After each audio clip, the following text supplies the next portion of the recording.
Bismillahirrahmanirrahim. This is Murtaza Qaid from the platform of IQ School of Finance. Welcome to the summary lecture of IFRS 9 Financial Instruments. आज की इस video lecture में हम financial asset और financial liability की modification या restructuring के हवाले से जो IFRS 9 में रूल्स डिफाइंड है उनको डिस्कस करेंगे और समराइज वे में कवर करेंगे।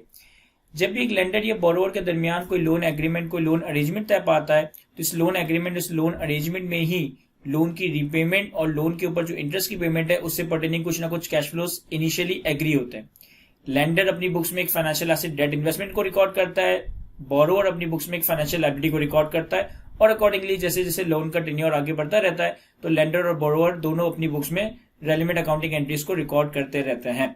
लेकिन अगर सब्सिक्वेंटली इसी लोन अरेंजमेंट में इसी डेट इंस्ट्रूमेंट में कैश फ्लोस में कोई मॉडिफिकेशन आए, कैश फ्लोस में कोई रिस्ट्रिक्शन आए, obviously with the approval of both the lender and borrower, तो इस केस में हमारे पास फाइनेंशियल एसेट और फाइनेंशियल लायबिलिटी मॉडिफाई या रिस्ट्रक्चर हो रहा होगा। सबसे पहले हम बात करते हैं लेंडर के पर्सपेक्टिव से। लेंडर ने अगर किसी पार्टी को लोन दिया है, किसी पार्टी को डेट दिया है तो उससे अपनी बुक्स में debt investment financial asset record किया होगा और सब्सिक्वेंटली अगर इन कॉन्ट्रेक्चुअल कैश फ्लोस में कोई मॉडिफिकेशन या रिस्ट्रिक्शन आती है तो उसकी मॉडिफिकेशन को किस तरह से अकाउंट फॉर करेंगे ये डिस्कस करते हैं। लेंडर ने करना यह है कि जो भी मॉडिफाइड या रिवाइज कैश फ्लोज हैं, जो भी मॉडिफाइड या रिवाइज कैश फ्लोज हैं, पहले तो इन मॉडिफाइड या रिवाइज कैश फ्लोज की डिस्काउंटिंग करनी है using the original effective interest rate of the debt investment. उसने इनिशियल रिकॉग्निशन के वक्त, डेट इन्वेस्टमेंट की इनिशियल रिकॉग्निशन के वक्त जो अमोर्टाइजेशन स्केड्यूल बनाया होगा, जो एक आईआरआर कैलकुलेट किया होगा, इसी ओरिजिनल आईआरआर से मॉडिफाइड या रिवाइज कैश फ्लोज की डिस्काउंटिंग करेगा और एक रिवाइज प्रेजेंट वैल्यू कैलकुलेट करेगा। फिर अपने फाइनेंशियल एसेट डेट इन्वेस्टमेंट की रिकॉग्नाइज कैरिंग वैल्यू को इस रिवाइज प्रेजेंट वैल्यू पे लेकर आएगा। जो भी मॉडिफिकेशन गेन और लॉस होगा वो से पीएनएल में रिकॉग्नाइज कर देगा। अगर लेंडर ने कोई मॉडिफिकेशन फी पे की है या मॉडिफिकेशन फी रिसीव की है in consideration of the modification और restructuring of the financial asset, तो उस मॉडिफिकेशन फी या रिस्ट्रक्चरिंग फी को फाइनेंशियल एसेट डेट इन्वेस्टमेंट की ही कैरिंग वैल्यू के अगेंस्ट एडजस्ट किया जाएगा और मॉडिफिकेशन फी और ट्रांजैक्शन फी को एडजस्ट करने के नतीजे में चूंकि फाइनेंशियल एसेट की कैरिंग अमाउंट चेंज हो जाएगी तो अब एक नया आईआरआर कैलकुलेट किया जाएगा इस मॉडिफिकेशन फी को remaining financial asset debt investment पे अमोर्टाइज करने के लिए। तो स्टेप 1 ये होगा कि हम रिवाइज या मॉडिफाइड कैश फ्लोज की डिस्काउंटिंग करेंगे यूजिंग द ओरिजिनल आईआरआर। हमारे पास एक रिवाइज प्रेजेंट वैल्यू आ जाएगी।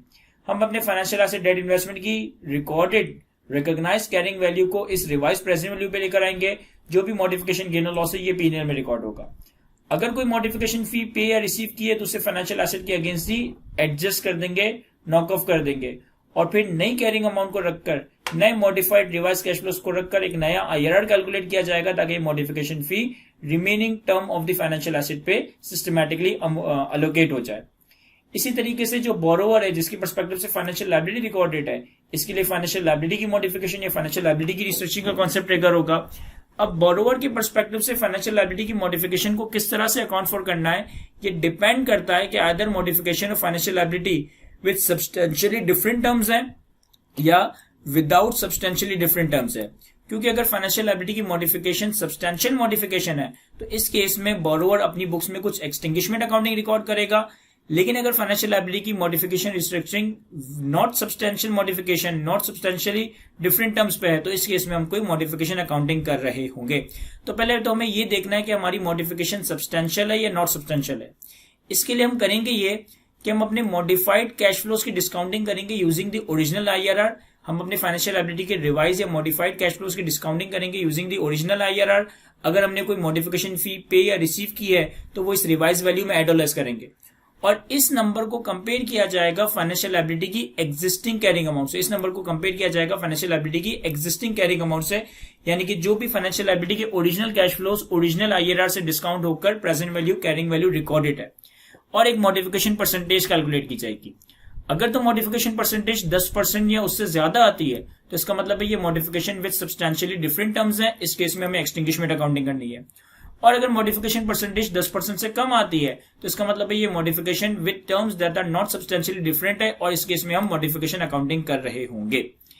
अगर तो मॉडिफिकेशन परसेंटेज 10% या से ज्यादा है, यानी कि मॉडिफिकेशन सब्सटेंशियल मॉडिफिकेशन है और हमें एक्सटिंग्विशमेंट अकाउंटिंग करनी है, तो हम अपनी ओल्ड लायबिलिटी को कंप्लीटली डी रिकॉग्नाइज कर देंगे। यानी कि हमारी बुक्स में जो भी फाइनेंशियल लायबिलिटी रिकॉर्डेड है इसे हम डी रिकॉग्नाइज कर देंगे, इसे हम डेबिट कर देंगे और हम एक नई फाइनेंशियल लायबिलिटी को रिकॉर्ड कर रहे होंगे एज इफ कि ये एक न्यू फाइनेंशियल लायबिलिटी है, यानी कि फेयर वैल्यू पे।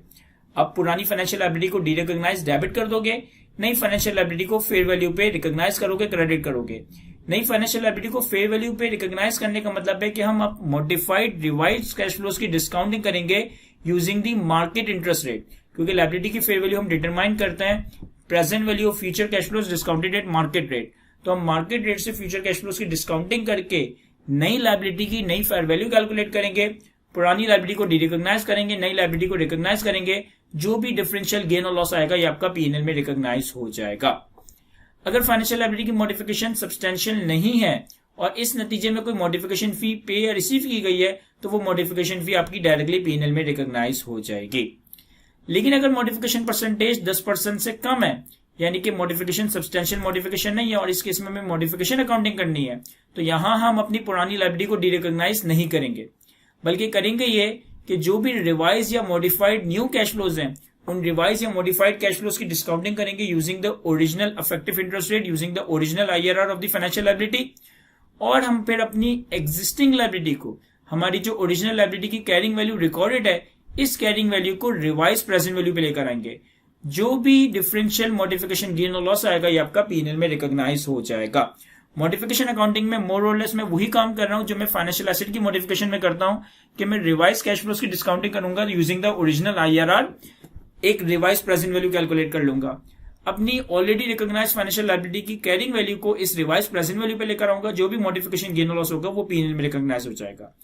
इन केस की अगर हमने कोई मॉडिफिकेशन फी पे या रिसीव की है तो मॉडिफिकेशन फी को हम इस रिवाइज वैल्यू में ऐड या लेस कर देंगे और फिर एक नया आईआरआर कैलकुलेट करेंगे इस मॉडिफिकेशन फी को remaining term of the financial liability में सिस्टमैटिकली अलोकेट करने के लिए।